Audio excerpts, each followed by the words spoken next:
Civil society Turbat के convener गुलजार दोस्त Panjgur city area में पहुंच गए। बॉन्स्तान के मुकाम पर सिविल सोसाइटी, सियासी और समाजी रहनुमाओं, हक दो तहरीक, खवातीन, बच्चों समेत और दीगर शहरियों ने शानदार इस्तकबाल किया और रैली की शक्ल में गुलजार दोस्त का कारवां सीपेक रोड पर जब चतकान के इलाके में पहुंचा तो जलसे की शक्ल अख्तियार कर गई। गुलजार दोस्त ने अपने खिताब में कहा कि मेरे तुर्बत से कोयटा पैदल मार्च का मकसद तमाम लापता अफराद की बाहिफाजत बाजियाबी, मंशियात का खात्मा, एफसी को बलूचिस्तान में आबादी से निकालना शामिल है। उन्होंने कहा कि एहसास इंसान को चैन की नींद नहीं देता। हम अपने अवाम की खिदमत और उनके हर कदम पर साथ देना चाहते हैं।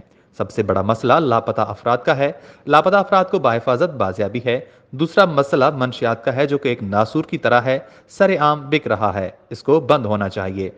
एक मसला एफसी का है। हर मोहल्ले, गली, स्कूल्स की छतों पर मौजूद हैं और लोगों के जमीनों पर कब्जा कर रहे हैं, जिसकी वजह से खवातीन को मुश्किलात का सामना है। उस घर की हालत देखो जिसके बच्चे और भाई लापता हैं। कोयटा में आकर धरने में साथ दें। लापता अफराद की बाजियाबी तक जिद्दोजहद जारी रहेगा। कुर्बानी देने का वक्त आ गया है। जो लॉन्ग मार्च में साथ नहीं दे सकते वो कोयटा आकर धरने में शामिल हों। उन्होंने कहा कि मंशियात फरोशों के खिलाफ उलमा कराम को फतवा जारी करना चाहिए। वश न्यूज़, पंजगूर।